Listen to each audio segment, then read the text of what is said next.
நிகழ்ச்சியை கேட்டுக்கொண்டிருக்கக்கூடிய பக்த கோடிகள் அனைவருக்கும் அடியேனுடைய பணிவான நன்றி கலந்த வணக்கத்துடன் கந்தர் அலங்காரம் என்று சொல்லக்கூடிய தலைப்பில் அடியேன் பேசுவதற்கு மேற்கொள்ளுகின்றேன். நாம் எல்லாம் அலங்காரம் செய்து கொண்டால் தலை வாரணுன்னா காத்தடிச்சா போச்சு. நம்மெல்லாம் என்னென்னமோ பவுடர் எல்லாம் பூசிக்கொள்ளுகிறோம், வேர்த்தா போச்சு. பட்டு போன்ற ஆடைகளை, உயர்ந்த ஆடைகளை உடுத்துகின்றோம், அது கலர் போச்சுன்னா அதுக்கப்புறம் உடுத்த முடியாது. நகைகளை எல்லாம் அணிகின்றோம், அந்த நகையில் எண்ணெய் இறங்கிடுச்சுன்னா போச்சு. ஆனால் காலத்தினால் அழியாத செந்தமிழினால் அருணகிரி பெருமான் கந்தர் அலங்காரத்தை நமக்காக பாடி அருளி கொடுத்திருக்கிறார். இந்த அலங்காரத்தில் முதல் பார்த்தீங்கன்னா காப்பு செய்யுள் அப்படின்னு ஒரு செய்யுள், அதற்கு பிறகு 100 என்று சொல்லக்கூடியது தொகுத்து கொடுத்திருப்பார்.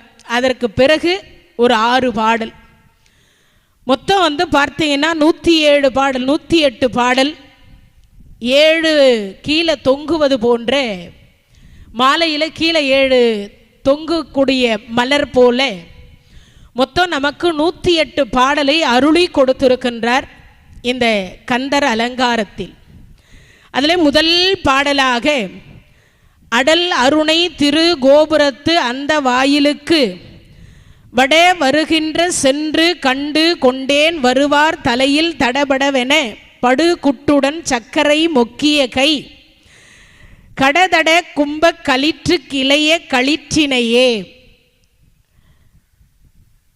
திருவண்ணாமலை தலத்தில் இருக்கக்கூடிய விநாயக பெருமானை வணங்கி வடக்கு பக்கம் இருக்கக்கூடிய முருகப்பெருமானை வணங்கி கிளி கோபுரத்தில் இருந்து கீழே விழுந்த பொழுது தாங்கி பிடித்த அந்த முருகப்பெருமானை வணங்கி அவருக்கு சகோதரராக இருக்கக்கூடிய விநாயக பெருமானையும் வணங்கி இந்த கந்தர் அலங்காரத்தை தொடங்குகின்றேன். இது இனிதாக சூரியன் சந்திரன் உள்ளளவும் இந்த பாடல் எல்லோருடைய பக்த கோடிகளினுடைய திருவாயில் ஒலிக்க வேண்டும் என்பதற்காகவே, நம்மளுடைய பிறவி பெருங்கடலை நீந்துவதற்காக.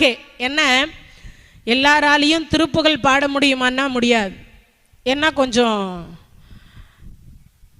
கிட்டத்தட்ட ஒவ்வொரு பாட்டையும் ஒரு 100 முறை படித்தாதான் அந்த பாட்டை படிக்கிறதுக்கு முடியும், அதுக்கப்புறம் பாடுறதுக்கு முடியும்.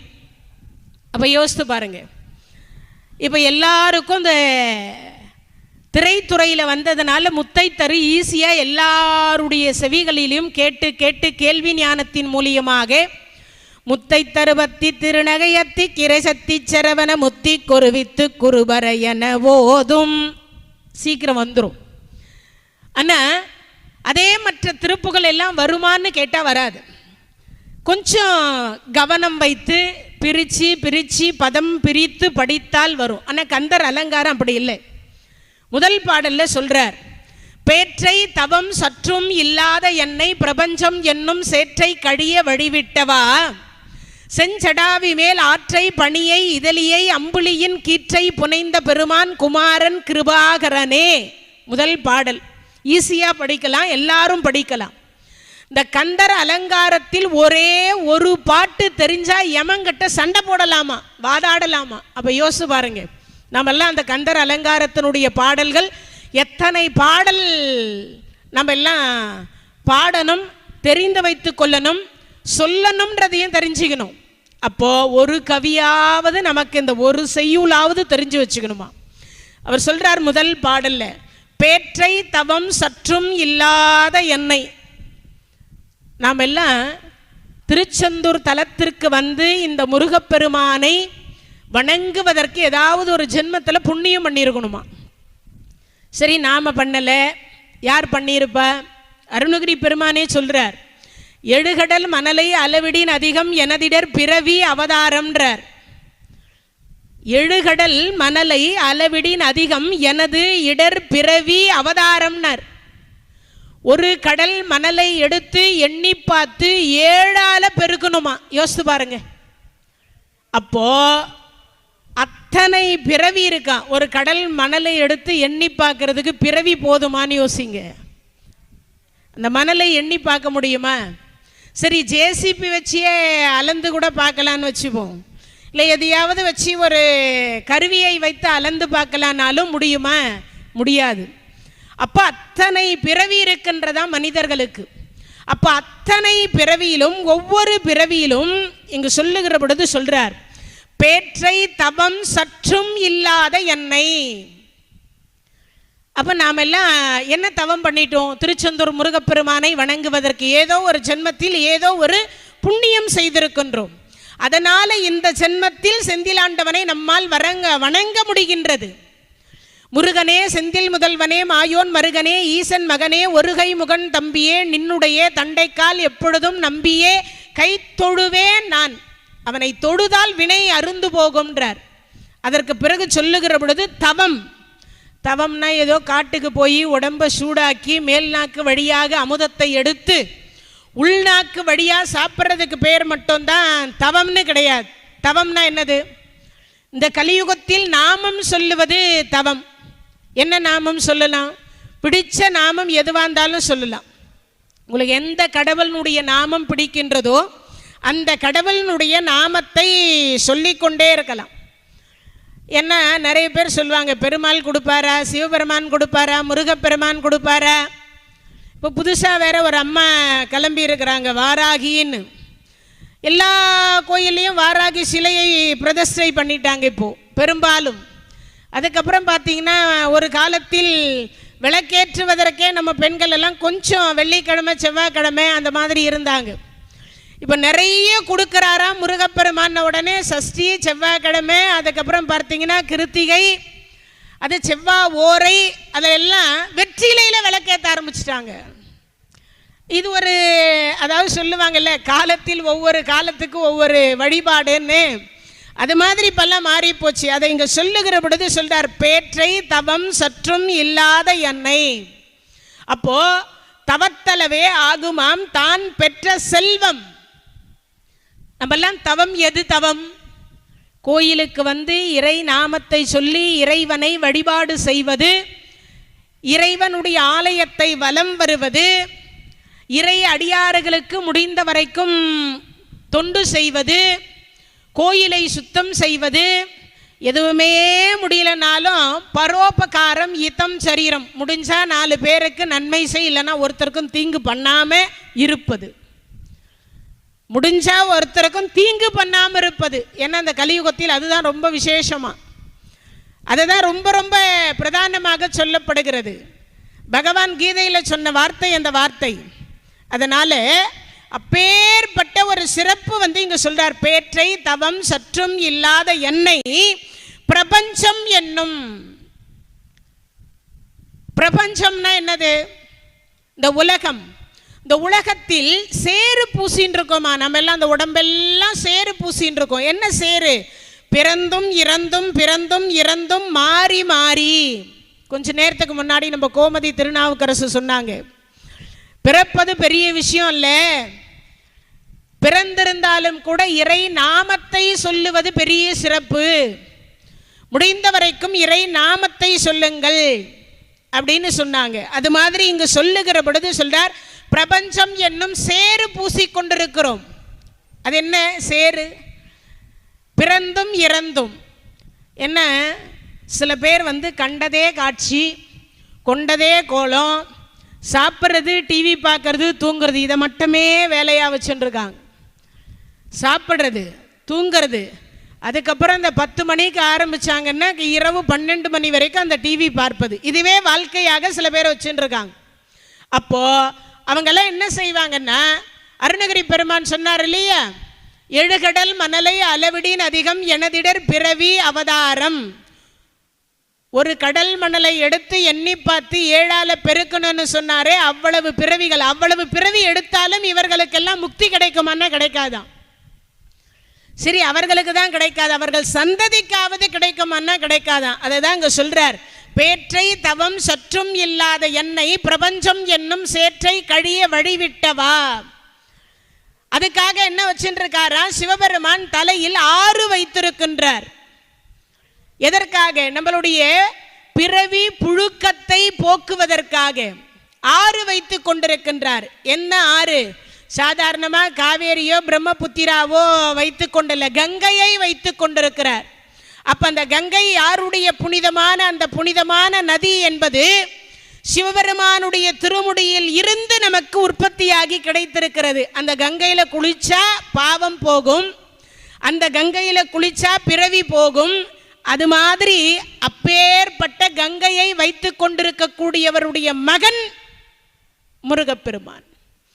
அவரை வணங்குவதற்கு சாதாரணமாக வணங்க முடியாதாம். முருக அடியார்களாக இருப்பதற்கு எத்தனையோ கோடி ஜென்மத்தில் புண்ணியம் செய்திருக்க வேண்டுமாம். முருக அடியாரா இருக்கணும்னா அதை தான் இங்க சொல்றார். தவம் செய்திருக்கணும். பேற்றை தவம் சற்றும் இல்லாத என்னை பிரபஞ்சம் என்னும் சேற்றை கழிய வழிவிட்டவா. செஞ்சடாவி மேல் ஆற்றை பணியை இதழியை அம்புலியின் கீற்றை புனைந்த பெருமான் குமாரன் கிருபாகரனே. அப்பா என்னென்ன வச்சுருக்கார் திருமுடியிலன்னு பார்த்தா, ஒரு பக்கம் பிறை வைத்து கொண்டிருக்கிறார், ஒரு பக்கம் கங்கையை வைத்து கொண்டிருக்கிறார். இதெல்லாம் வச்சுருக்கிறது எதற்காக அப்படின்னா, மனிதர்கள் நலம் பெறுவதற்காக. இல்லைன்னா நமக்கெல்லாம் வளர்பிறை தெரியுமா, தேய்பிறை தெரியுமா, பிரதோஷம் இருக்குமா, ஏகாதசி இருக்குமா, இதெல்லாம் இருக்காது. அமாவாசை இருக்குமா, அதெல்லாம் இருக்காது. அதனால தான் அவர் பிறை வைத்து கொண்டிருக்கிறார். எப்போ தட்சனுடைய சாபத்தினால் நாளொன்றுக்கு தேய்ந்து ஓய்ந்து ஒளிந்து போக கடவது யாருக்கு கொடுத்தார்? சந்திர பகவானுக்கு சாபம் கொடுத்தார்.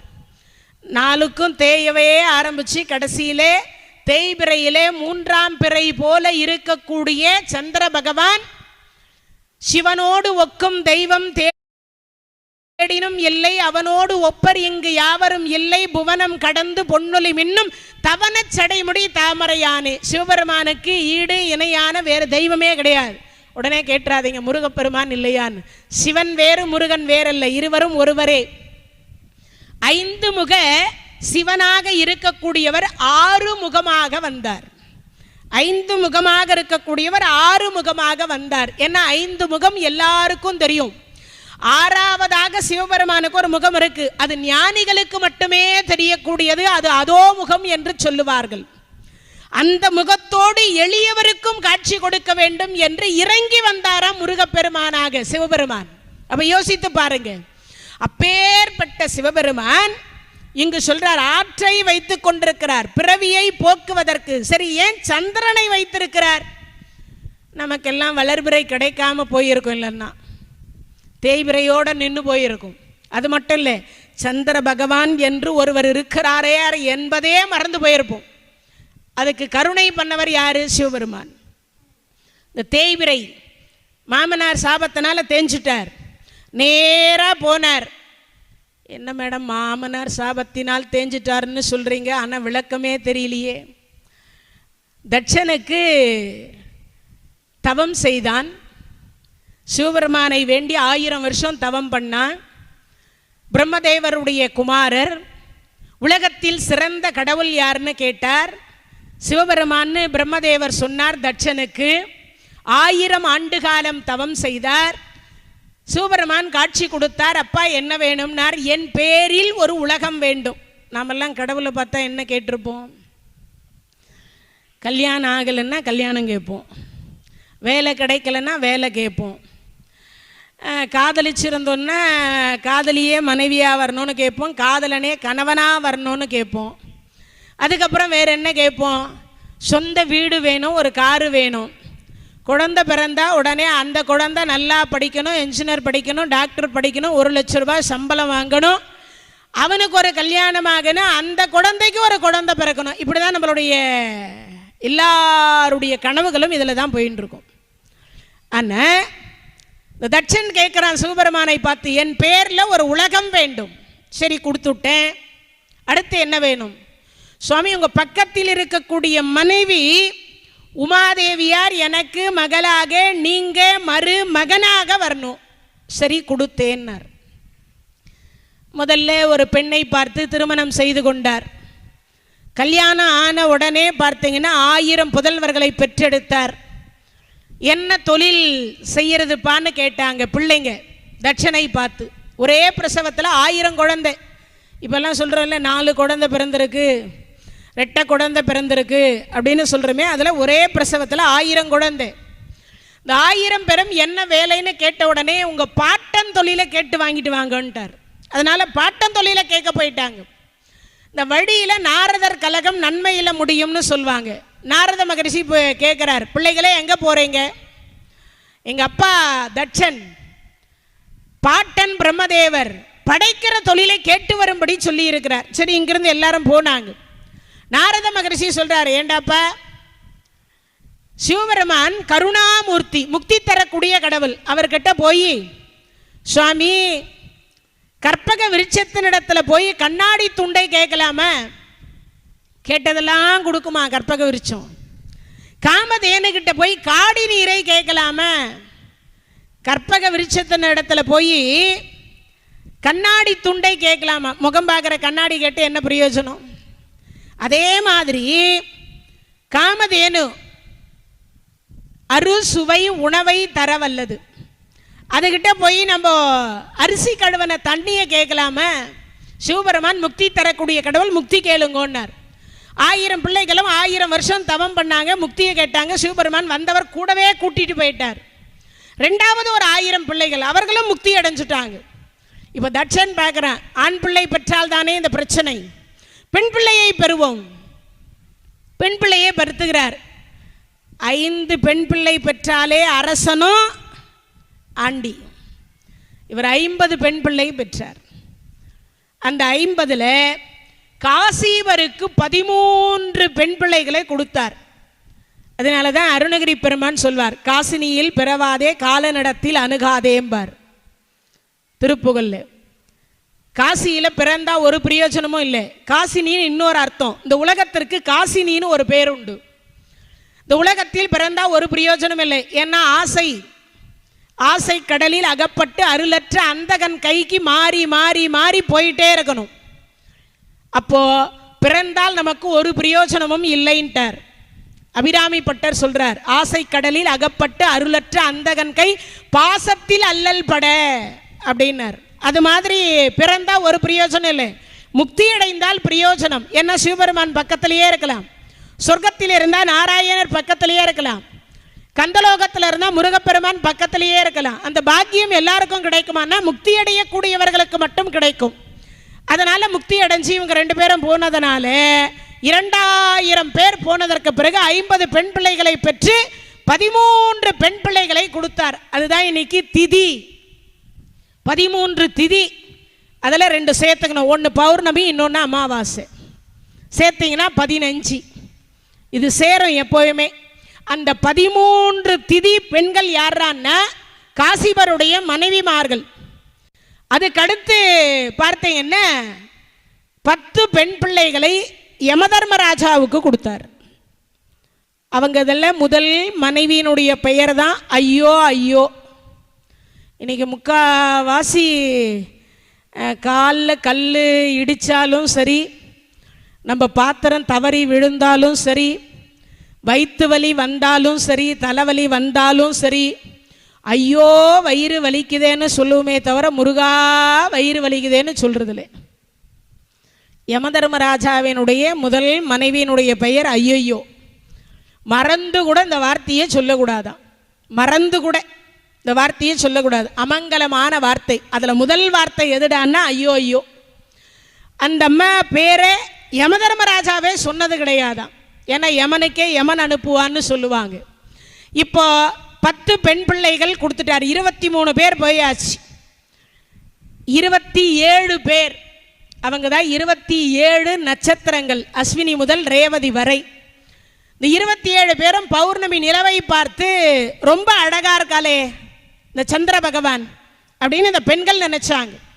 நினைத்ததுனால ஒருவேளை சந்திரனை இவர்கள் விரும்புகிறார் போல இருக்கு அப்படின்னு நினச்சி 27 பெண் பிள்ளைகளையும் தட்சன் யாருக்கு கல்யாணம் பண்ணி கொடுத்தாருன்னா சந்திர பகவானுக்கு கொடுத்துட்டார். இவர் ஒரு நாள், அந்த ஆசை 60 நாள், மோகம் 30 நாள்னு வாங்க, மொத்தத்தில் 90 நாள் எல்லா மனைவியோட சந்தோஷமாக இருந்தார். அதுக்கப்புறம் ரோகிணி இடத்தில் மட்டும் அதிக அன்பை செலுத்தினார். மற்ற பெண்களை எல்லாம் கண்டுக்கவே இல்லை. இதை பார்த்த அடுத்த வினாடி அந்த பெண்கள் தந்தை இடத்துல போய் சொல்கிறாங்க, அப்போ ஒருவனுக்கு ஒருத்தியாக எங்களுக்கு திருமணம் செய்து கொடுத்திருந்தா எங்களுக்கு இந்த பிரச்சனை இல்லையே, நாங்கள்லாம் ஒட்டு போட்ட புடவை கட்டி கொண்டிருக்கிறோம், ஒருத்தியை மட்டும் அவர் என்ன பண்ணுறார், பீச்சு, பார்க்கு, யாகத்திற்கு, கல்யாணத்திற்கு, கிரகப்பிரவேசத்திற்கு எங்கே போனாலும் ரோகிணி தான். இந்த 26 பெண்கள் தட்சனிடத்தில் போய் சொன்ன பொழுது நான் கூப்பிட்டு விசாரணை பண்ணுறேன்னு கூப்பிட்டார். சந்திர பகவான் அங்கே போனார். மாமா கூப்பிட்டீங்களான்னார். எங்கே ஒருத்தி தான் வந்துக்கிறா, மற்ற 26 பேர் எங்கே போயிருக்கா, ஊட்டி, சிம்லா, கொடைக்கானலுக்கு போய்க்கிறாங்கன்ட்டார். பாவி, எங்கிட்டயே போய் சொல்றியா? அந்த பெண்களை வர வைத்தார், நிற்க வைச்சார். கல்யாணம் ஆகி 3 மாசத்துல கொடுத்த புடவையை தான் கட்டின்னு இருக்காங்க. 27 ஒட்டு போட்டு கட்டின்னு இருக்கா ஒவ்வொரு அம்மையாரும். இதை பார்த்த அடுத்த வினாடி சொன்னார், என் பெண்களை சமமாக நடத்து என்று சொல்லி தானே உனக்கு கல்யாணம் செய்து கொடுத்தேன், இப்படி பண்ணி வச்சிருக்கிறியே என்னன்னார். மாமா, நான் நல்லா தான் பார்த்துக்கிட்டேன், அவர்கள் தான் குறை சொல்கிறாங்கன்னார். என்னிடத்திலே பொய் சொல்றியான்னு சொல்லி நாளொன்றுக்கு தேய்ந்து ஓய்ந்து ஒளிந்து மறைந்து போக கடவதுன்னு கொடுத்தார் சாபத்தை. அப்படி தேய ஆரம்பிச்ச சந்திர பகவான் இப்போ சிவபெருமான இடத்துல போய் அடைக்கலம் புகுகிறார். அதனால தான் சொன்னேன், சிவனோடு ஒக்கும் தெய்வம் தேடினும் இல்லை, அவனோடு ஒப்பர் இங்கு யாவரும் இல்லை, புவனம் கடந்து பொன்னொலி மின்னும் தவன சடைமுடி தாமரையானே. சிவபெருமானுக்கு ஈடு இணையான தெய்வம் இல்லை. உடனே பார்த்தார் சிவபெருமான், சந்திரா என்ன இது கோலம்னார். சுவாமி, ரோகிணி இடத்துல கொஞ்சம் அன்பு செலுத்தினேன், அதனால என்ன இப்படி சபிச்சுட்டார் மாமனார். சரி, நாளொன்றுக்கு தேய்ந்து ஓய்ந்து ஒளிந்து மறைந்து போக கடவது, அதை வரமாக கொடுத்தார். 15 நாள் தேய்பிரையாக இரு, 15 நாள் வளர்பிரையாக இரு. நாளொன்றுக்கு தேய்ந்து ஒரு நாள் மறைந்து. அமாவாசை அன்னைக்கு சந்திர பகவான் தெரிய மாட்டார். அமாவாசை அன்னைக்கு சந்திர பகவான் தெரிய மாட்டார். அப்போ அதற்கு பிறகு மறுபடியும் நான் கொடுக்கக்கூடிய வரத்தின் காரணமாக வளர்பிறையாக மாற கடவது அப்படின்னு கொடுத்தார். இப்போ 15 நாள் தேய்பிரை, 15 நாள் வளர்பிறை.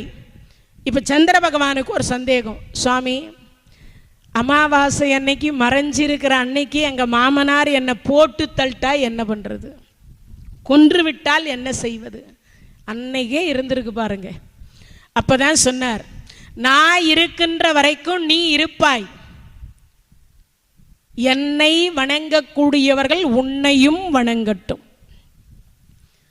அப்போ தூக்கி அந்த பிறையை தூக்கி திருமுடியில் வச்சார். அதை நினைவுபடுத்தும் விதமாக இந்த பாடலில் முதல் பாடலில் சொல்கிறார், பேற்றை தவம் சற்றும் இல்லாத என்னை பிரபஞ்சம் என்னும் சேற்றை கழிய வழிவிட்டவா, செஞ்சடாவி மேல் ஆற்றை பணியை இதழியை அம்பிளியின் கீற்றை புனைந்த பெருமான் குமாரன் கிருபாகரனே. இல்லைன்னா நமக்கு அமாவாசை கிடையாது, வளர்பிறை கிடையாது, தேய்பிறை கிடையாது. இந்த சந்திர பகவான் என்று சொல்லக்கூடியவரை வைத்துதான் அனைத்தும் கொடுத்தார். அப்பேற்பட்ட கிருபாகரனுக்கு குமாரர் யாரான்னு கேட்ட இந்த முருகப்பெருமான். அப்போ அப்பாவே நம்மளுடைய பிறவி பெரும் கடலை நீந்துவதற்கு ஆறு வைத்திருக்கிறார்னா, பிள்ளையாக இருக்கக்கூடிய முருகப்பெருமான், எல்லாரும் பழமொழி சொல்வோம் இல்லையா, தாய் 8 அடின்னா பிள்ளை 16 அடி, தாய் 10 அடி என்றால் பிள்ளை 20 அடி. அப்பாவே இவ்வளவு கருணை செய்கிறார்னா பிள்ளை எவ்வளவு கருணை செய்வார்னு யோசிக்கணும். அதைத்தான் இங்க முதல் பாடல்ல சொல்றார். அதுக்கு அடுத்து சொல்றார் பாருங்க, ஓர ஒட்டார் ஒன்றை உண்ண ஒட்டார் மலரிட்டு உனதால் சேர ஒட்டார் ஐவர். அப்ப பாருங்க, ஓர ஒட்டார் ஒன்றை உண்ண ஒட்டார் மலரிட்டு உனதால் சேர ஒட்டார் ஐவர். 5 பேர் இருக்காங்க. செய்வது என் யான் சென்று தேவர் உய்ய சோரனை நிட்டூரனை சூரனை காருடல் சோரி கக்க கூற கட்டாரி இமைப்போதில் கொன்றவனே. அவர் சொல்லுகிற பொழுது சொல்றார், 5 பேர் நமக்கு உடம்புலையே இருக்காங்க. நம்மெல்லாம் எதிரி எங்கேயோ இருக்காங்கன்னு சொல்லுவோம் இல்லையா? எங்கேயும் இல்லை, இங்கேயே இருக்கான். எங்கே இருக்கு? நம்ம உடம்புலையே இருக்கு. மெய் வாய் கண் மூக்கு செவி என்று சொல்லக்கூடிய 5 புலன்கள். ஓர ஒட்டார் ஒன்றை உண்ண ஒட்டார் மலரிட்டு உனதால் சேர ஒட்டார் 5 பேர். இந்த 5 பேர் யாரு? கண்ணு முருகப்பெருமான பார்க்கணும்னு நினைக்குது. ஆனால் வர வழியில் எதெல்லாம் உண்பதற்கு வைத்திருக்கிறார்களோ அதையெல்லாம் இந்த கண்ணு பார்க்குது. சாப்பிடாம போய் முருகப்பெருமான் என்ன செய்ய போகிறார்? எந்த கடவுள் சொன்னாங்க சாப்பிடாம சாமி கும்பிட சொல்லி? நல்லா சாப்பிட்டுட்டு தான் சாமி கும்பிடணும். இந்த கண்ணு நினைக்குது. கண்ணு பார்த்த உடனே மனம் நினைக்கிறது. அதுக்கடுத்து என்ன சொல்லுது? இந்த வாய் சாப்பிட்டு தான் பார்க்கலாமேன்னு சாப்பிட சொல்லுது. அதை தான் இங்கே சொல்கிறார். ஓர ஒட்டார் ஒன்றை உண்ண ஒட்டார் மலரிட்டு உனதால் சேர ஒட்டார். கையில் ஒரே ஒரு கோயிலுக்கு போன கையில் ஒரு பூவாவது கொண்டு போகணும். அதை தான் இங்கே சொல்கிறார். உனது திருத்தால் என்று சொல்லக்கூடியதை வணங்குவதற்கு தடையாக இருக்கக்கூடியது வேற யாரும் இல்லை. மெய் வாய் கண் மூக்கு செவி, இந்த கை வணங்கணும்னு நினைக்கிற பொழுது நான் என்கின்ற அகந்தை வந்துடுதான். நாம் எல்லாம் முருகனை பார்க்கறதுக்கு கீ வரிசையில் 2 மணி நேரம் 3 மணி நேரம் நின்று இறைவனை பார்க்கறதுக்கு நிற்கிறோம். கண்ணு முன்னாடியே சூரபதமன், கண்ணு முன்னாடியே முருகப்பெருமான் நின்று காட்சி கொடுத்தார். சூரபதமன் சொல்கிறான், குழந்தை குழந்தை குழந்தை நீ உங்கள் அம்மா கிட்ட போய் விளையாடு, உங்கள் அப்பா கிட்ட போய் விளையாடு. மனிதன் மனிதன் மனிதன் என்று கெட்டு போனான் ராவணன். அதே மாதிரி எடையன் எடையன் எடையன் என்று கெட்டு போனா துரியோதனன். சூரபதமன் குழந்தை குழந்தை குழந்தை என்று கெட்டு போனான். கடவுளை நேரில் கண்டும் கூட அந்த கடவுளை வணங்கக்கூடிய பாக்கியம் செய்யலை இவர்கள் எல்லாம். அப்படின்னா என்ன அர்த்தம்? கடவுளை வணங்கணுமா, அதுக்கு கொடுத்தது தான் அந்த 2 கை. நாம் எல்லாம் ஒன்று சாப்பிட்றதுக்கு இன்னொன்று அலம்புறதுக்குன்னு நினச்சிட்டு இருக்கோம். ஆனால் இதெல்லாம் எதுக்கு கொடுத்துருக்காரு? ஓர ஒட்டார் ஒன்றை உண்ண ஒட்டார் அதாவது மலரிட்டு உனதால் சேர ஒட்டார் 5 பேர். அப்போ திருவடியில் ஒரு பூவையாவது போடணும். முருகப்பெருமான் படம் இருக்கு, திருச்செந்தூர் முருகப்பெருமான் படம் இருக்கு வீட்டில். ஒரு செவ்வாய்க்கிழமையில வெள்ளிக்கிழமையில ஒரே ஒரு விளக்கேற்றி வைத்து செவ்வரளி மலர் இல்லை ஒரு ரோஜா, இதில் ஏதாவது ஒன்று அந்த முருகப்பெருமானுடைய திருவடியில் போட்டு அந்த முருகப்பெருமானை வணங்கினோமே ஆனால் நம் வினை என்று சொல்லக்கூடியது வேரோட அறுத்தெறிவார். அதை தான் இங்கே சொல்கிறார். அப்போ சேர விடாம தடுப்பது எது அப்படின்னா இந்த மெய் வாய் கண் மூக்கு செவி என்று சொல்லக்கூடிய 5 புலன்கள் நம்மை தடுக்கின்றது. அதை இந்த பாட்டில் சொல்றார். அதே மாதிரி தேரணி இட்டு புறம் எரித்தான் மகன் செங்கையில் வேல் கூரணி இட்டு அணுவாகி கிரவஞ்சம் குலைந்து அறக்கரை நேரணி இட்டு வளைத்த கடகம் தெளிந்து சூர் பேரணி கெட்டது தேவேந்திர லோகம் பிழைத்ததுவே. முருகப்பெருமான் கையில் வேலாயுதத்தை எடுத்த ஒரு காரணத்தினால் தேவேந்திர லோகம் என்று சொல்லக்கூடிய இந்திர லோகம் பிழைத்ததற்கு முழுக்க முழுக்க காரணம் யாரு? முருகப்பெருமான். இந்த 33 கோடி தேவர்கள்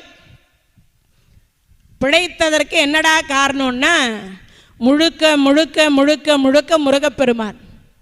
33 கோடி தேவர்கள் 1008 அண்டங்களையும் 108 யுகமாக ஆட்சி செய்தான் சூரபதுமன். அப்படி ஆட்சி செய்த சூரபதுமனை இந்த வேலாயுதம் என்று சொல்லக்கூடிய ஆயுதம் முருகப்பெருமான் கையில் எடுத்ததனாலே தேவேந்திர லோகம் பிழைத்தது. இல்லைன்னா தேவேந்திர லோகம் பிழைப்பதற்கு வாய்ப்பே இல்லாமல் போயிருக்கும். அப்போ முடிஞ்ச வரைக்கும் தேவேந்திர லோகம் என்று பிழைத்ததுவே 33 கோடி தேவர்கள். என்ன அவங்க செய்த வேலை கொஞ்சம் நஞ்சம் கிடையாது. தேவேந்திர லோகம் பிழைத்ததுவேன்னா சாதாரணமாக பிழைக்கலை. இவர்கள் 1 வருஷம் 2 வருஷம் துன்பப்பட்டிருக்கிறார்களா அப்படின்னா இல்லை. எத்தனை ஆண்டு காலம் துன்பப்பட்டார்களாம்? 1008 அண்டத்தை 108 யுகம். ஒரு யுகத்திற்கு 60,000 ஆண்டு காலம்னு சொல்லப்படுது.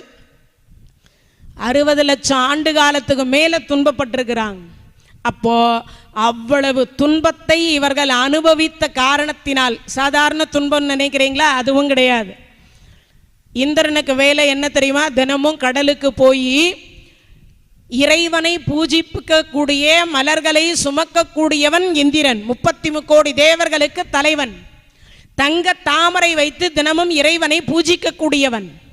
ஆனால் அவன் மீன் கூடையை சுமந்தான். நாற்றம் பிடித்த மீன் கூடையை சுமக்கிறார்கள். சரி, அவருக்கு தான் அப்படின்னா சூரிய பகவான் சித்திரை வைகாசி ஆனி ஆடி இந்த மாசத்துல எல்லாம் உதிக்கிறதுக்கே பயப்படுவார. ஊட்டி சிம்லா கொடைக்கானல் மாதிரி இருக்கணும்னு சொல்லுவானா சூரபதுமன்.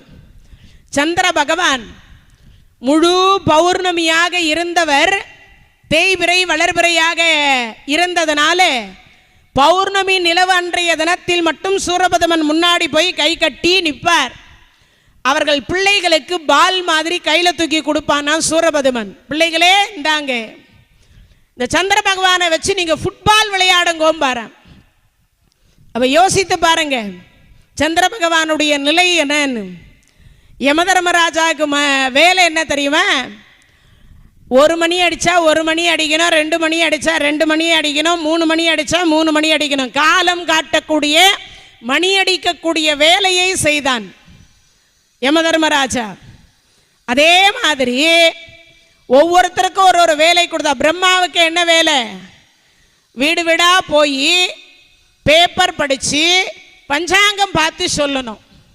இன்னைக்கு என்ன நாள், இன்னைக்கு ராவு காலம் எத்தனை மணிக்கு, யமகண்டம் எத்தனை மணிக்கு, குளிகை எத்தனை மணிக்கு, அதே மாதிரி இன்றைய தினம் என்ன திதி, இதெல்லாம் பார்த்து சொல்ல வேண்டிய வேலை படைக்கக்கூடிய பிரம்மாவுக்கு.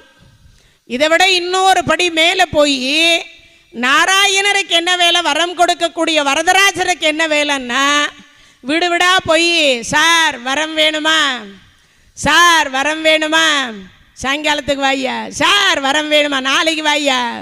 யாருக்கு? 8 லட்சுமி வீட்டுக்காரு. நாமெல்லாம் 1 லட்சுமி இல்லாமையே கஷ்டப்பட்டுருக்கோம், தனலட்சுமி இல்லாமல். 8 லட்சுமி வீட்டுக்காருக்கு வேலை என்ன? வீடு விடா போய் வரம் கொடுக்கணும். யோசித்து பாருங்க. ஒரு நாள்னா சரி, 108 யுகம் இந்த வேலை தான் செய்தார்கள். அதில் இருந்து மாற்றி அமைத்த ஒரு பெருமான் முருகப்பெருமான். அதனால தான் சொல்றார் தேவேந்திர லோகம் பிழைத்ததுவே, பேரணி கெட்டது தேவேந்திர லோகம் பிழைத்ததுவே அப்படின்னு சொல்றார். அதே மாதிரி அப்போ தேவேந்திர லோகம் பிழைத்ததற்கு காரணம் யாரு? முருகப்பெருமான். அப்போ முருகப்பெருமான் இல்லைன்னா தேவேந்திர லோகம் பிழைத்திருக்குமான? பிழைத்திருப்பதற்கு வாய்ப்பில்லை.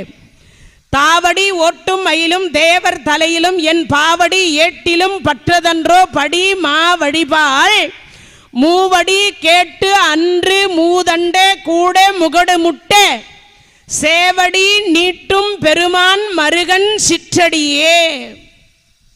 தாவடி ஓட்டும் மயிலும் தேவர் தலையிலும் என்னுடைய பாவடி என்று சொல்லக்கூடிய அருணகிரி பெருமான் சொல்றார். முருகப்பெருமானுடைய திருவடி எங்கெங்கெல்லாம் பட்டுச்சின்னு சொல்றார். தாவடி ஓட்டும் மயில், மயில் மேலே ஏறியதுனால முருகப்பெருமானுடைய திருவடி பட்ட இடம். தேவர் தலையிலும், ஏன்னா அவங்க சிரம் தாழ்த்தி முருகனை வணங்கிய பொழுது அப்ப சொல்றார் பயப்படாதீங்க நான் இருக்கேன்னு சொல்லி முருகப்பெருமான் தேவர்கள் தலையில திருவடியை வச்சாராம். அதுக்கடுத்து எங்கன்னா பாவடி ஏட்டிலும், இந்த திருப்புகள்ல இந்த கந்தர் அலங்காரத்திலே கந்தர் அனுபூதியிலே மயில் விருத்தத்தில் வேல் விருத்தத்தில் முருகப்பெருமானுடைய திருவடி இருக்கான். அப்பேற்பட்ட பாவடி ஏட்டிலும் பட்டது அன்றோ படி மாவடிபால். இந்த மகாபலி சக்கரவர்த்தி இடத்துல போய் 3 அடி மண் தானம் கேட்டாராம். யாரு?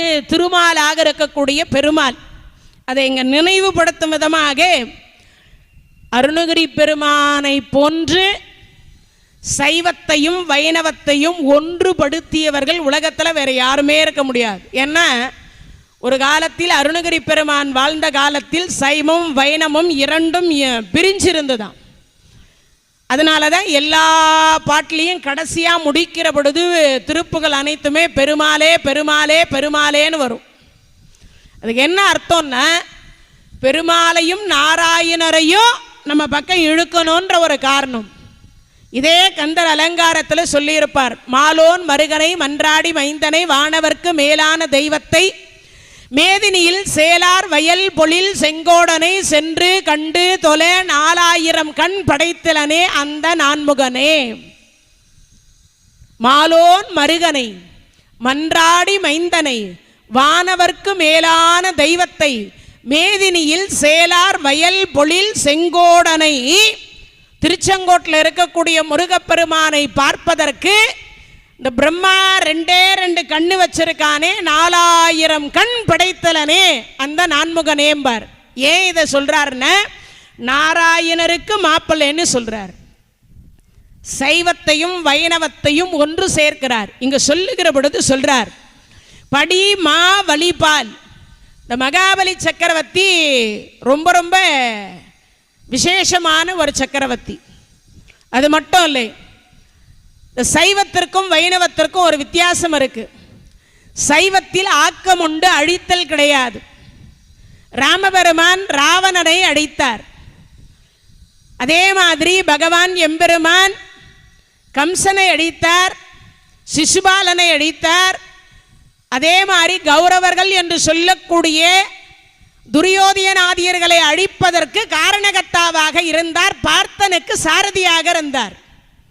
ஆனால் இந்த சைவத்தை எடுத்துக்கொள்ளுங்கள், எந்த இடத்துலையுமே பார்த்தீங்கன்னா எந்த அசுரர்களும் அழிந்திருக்க மாட்டார்கள். அனலாசுரன் என்று ஒரு அசுரன் இருந்தான். அந்த அசுரனை அழிப்பதற்கு விநாயக பெருமானை அனுப்பி வைத்தார் சிவபெருமான். அவனை கையில் ஏந்தி வாயில போட்டுக்கிட்டார். அந்த அனலினுடைய வெப்பம்தான் நம்ம வயிற்றில் இன்றைய தினம் வரைக்கும் ஜீரணம் என்று ஒன்றை செய்து கொண்டிருக்கிறது.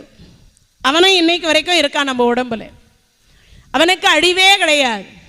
அதே மாதிரி மூசிக வாகனமாக இன்னைய வரைக்கும் ஒருத்தரை வச்சுருக்கார்.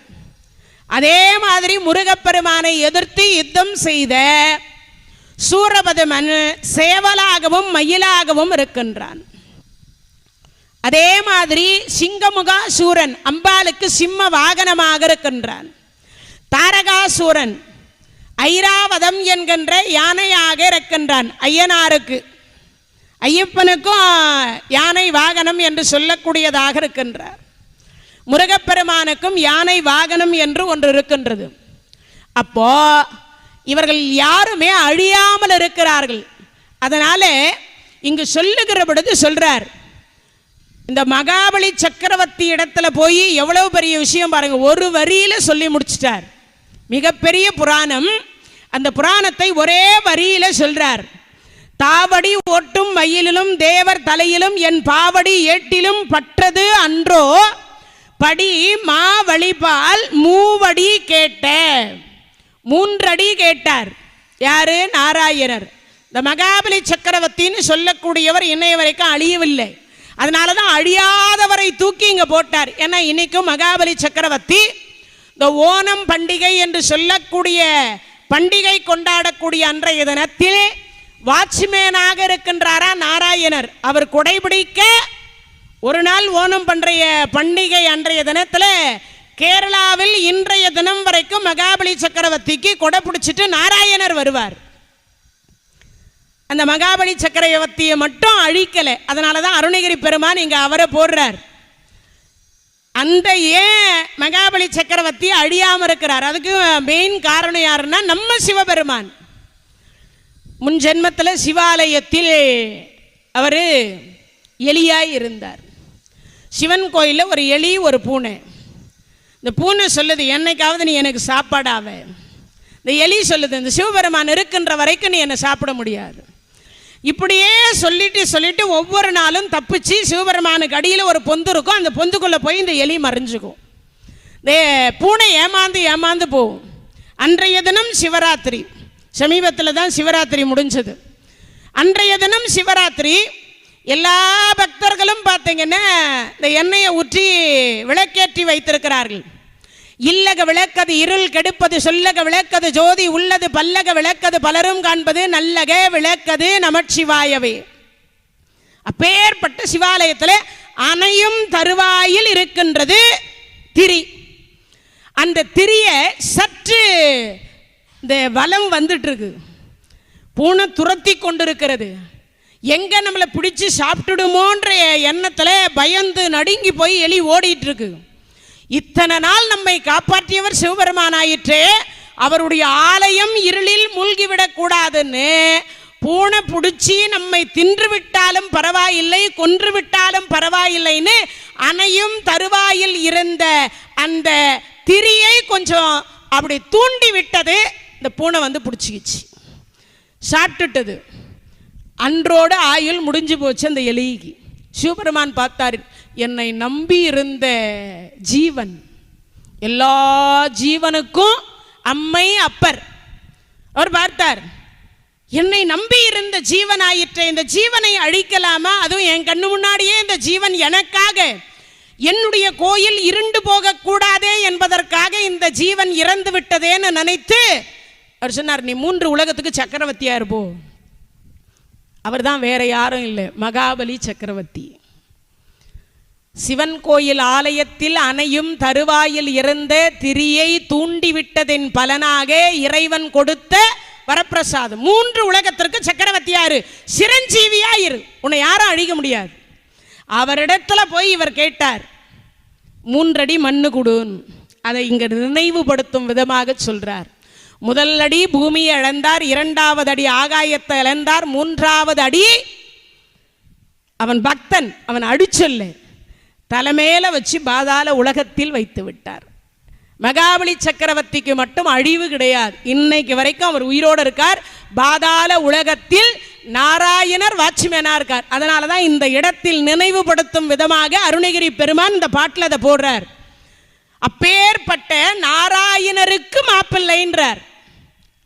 என்ன, சிவபெருமான் கொடுத்த வரத்தை நாராயணர் அழிக்கல. அந்த மகாபலி சக்கரவர்த்தியை இன்றைய தினம் வரைக்கும் உயிருடன் வைத்திருக்கிறார். ராவணனை அழித்த கடவுள், கம்சனை அழித்த கடவுள், ராவணனை மட்டும் இல்லாமல் அதுக்கப்புறம் சிசுபாலனை அழித்த கடவுள், இரண்யன் இரண்யாட்சனை அழித்த கடவுள், மகாபலி சக்கரவர்த்தியை மட்டும் அழிக்கல. ஏன்? சிவபெருமான் கொடுத்த வரம். அதனால உங்க மாமனார் உங்க அப்பா கொடுத்த வரத்தின் காரணமாக அந்த மகாபலி சக்கரவர்த்தியை அழிக்காமல் அந்த மகாபலி சக்கரவர்த்திக்கு வாட்ச்மேன் வேலை செய்து கொண்டிருக்கிறார்னா கருணை கடவுள் அல்லவா?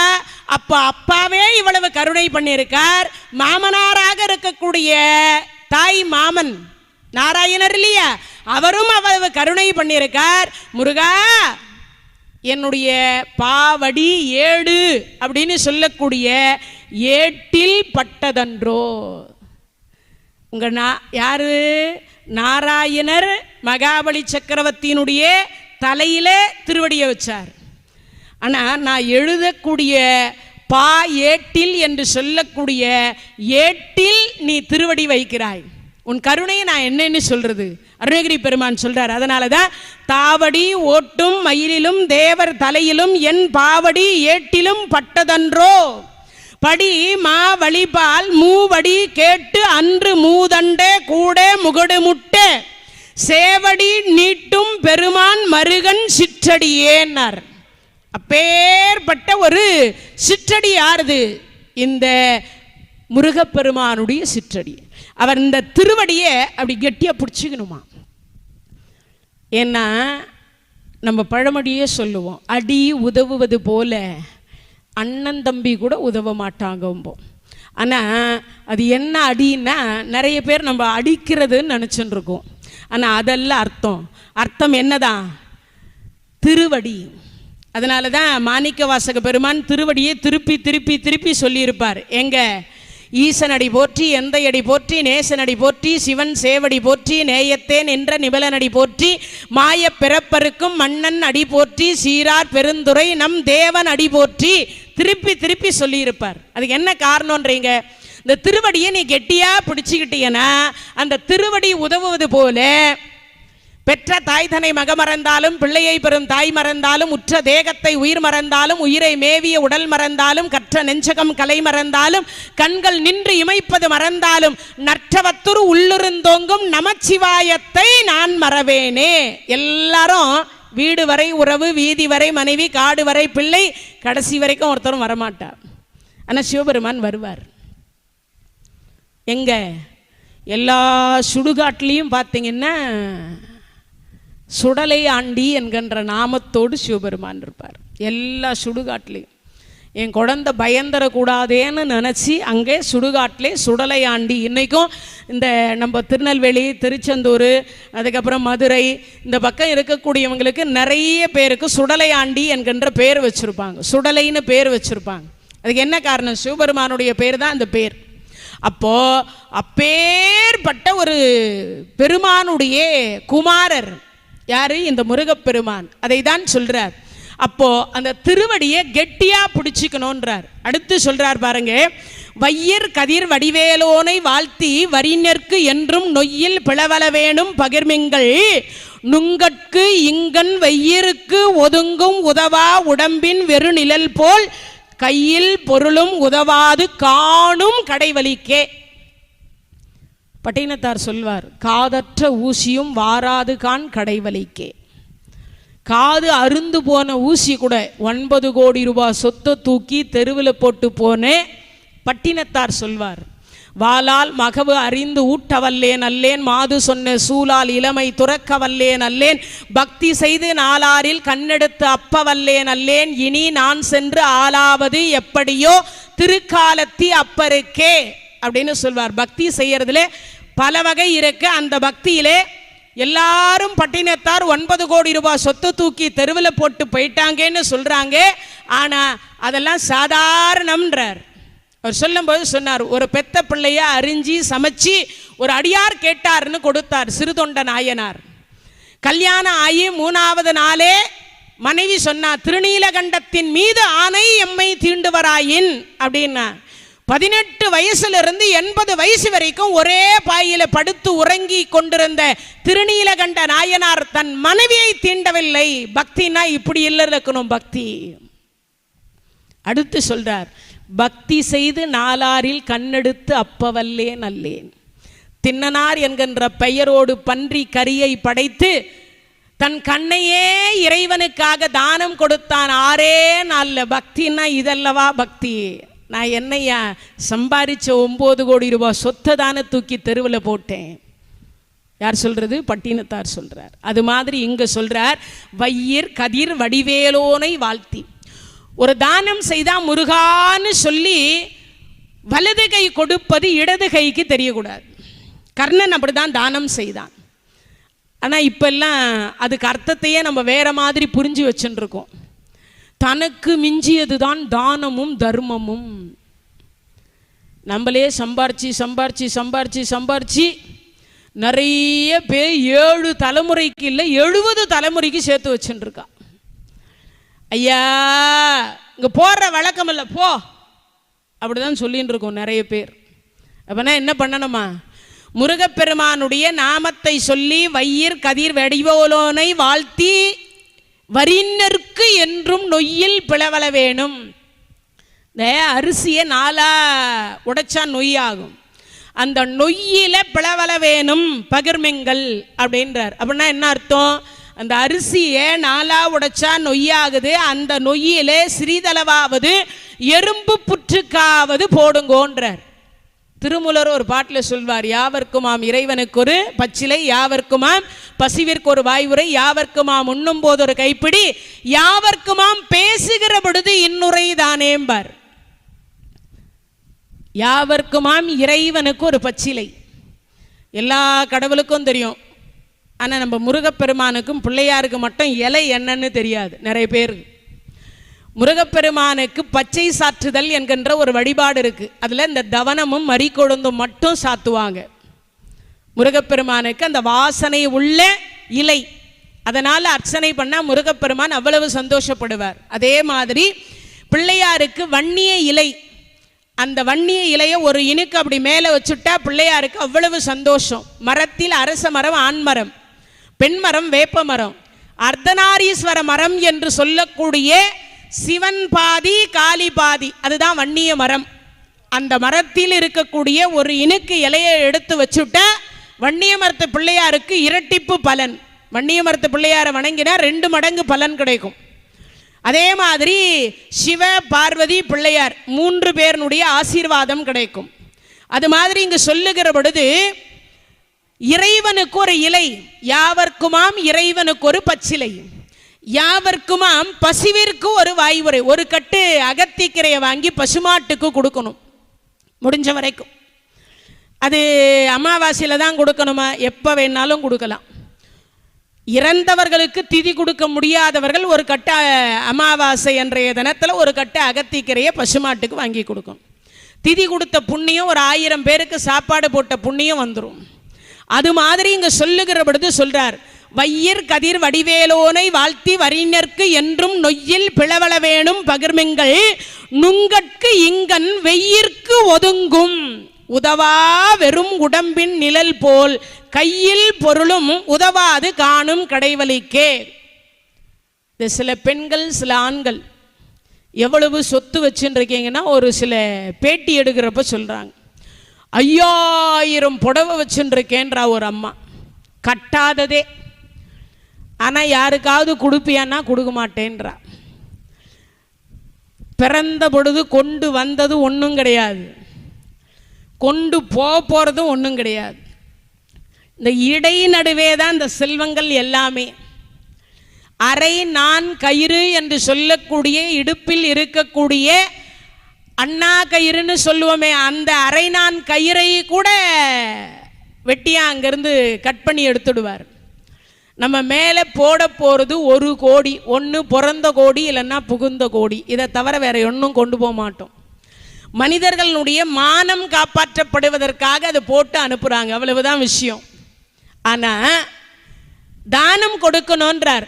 வையிர் கதிர் வடிவேலோனை வாழ்த்தி என்றும் நொய்யில் பிளவள வேணும் பகிர்மிங்கள். அரிசி நொய்யில ஒரு சிறு துளி எறும்பு புத்துக்காவது போடுங்கோன்றார். அது என்ன எறும்பு புத்துக்கு? இந்த யமன் நம்மளை பற்றி கொண்டு, முன்பே சொன்ன ஆசை கடலில் அகப்பட்டு அருளற்ற அந்தகன் கை பாசத்தில் அல்லல் பட இருந்தனே நின் பாதம் என்னும் வாசக்கமலம் தலைமேல் வழிய வைத்து ஆட்கொண்ட நேசத்தை என் சொல்வேன் ஈசர் பாதத்து நேரிடையே. அபிராமி பட்டர் சொல்றார், ஆசை கடலில் அகுப்பட்டு அருளற்ற அந்தகன் கை பாசத்தில் அல்லல் பட. அப்போ யமதர்மராஜா பாச கயிறை போட்டு இழுத்துட்டு போகும்போது எனக்கு 40 கோடி சொத்து இருக்கு என்னை விட்டுடுன்னு சொன்னாலும் விடமாட்டான். இல்லை 4 கிலோ தங்கம் வச்சுருக்கேன் என்னை விட்டுடுன்னு சொன்னாலும் விடமாட்டான். அதே மாதிரி 5000 புடவை வச்சுருக்கேன் விட்டுடுன்னு சொன்னாலும் விடமாட்டான். ஆனால் இந்த எறும்பு புத்துக்கு அந்த நொய்யில் பிளவள வேணும் பகிர்மெங்கள்னு சொன்னார் பாருங்க. அந்த எறும்பு புத்துக்கு ஒரு அரிசி போட்டிருந்தா அந்த எறும்பு யமதர்மராஜா இடத்தில் வாதாடி சொல்லுமாய், அவரை விட்டுடு என்னை பிடிச்சிக்கோன்னு. ஒரு எறும்பினுடைய உயிரை கூட பிடிக்காம தான் ஒரு உயிரை பிடித்து கொண்டு செல்ல வேண்டும் யமதர்மராஜாவினுடைய வேலை.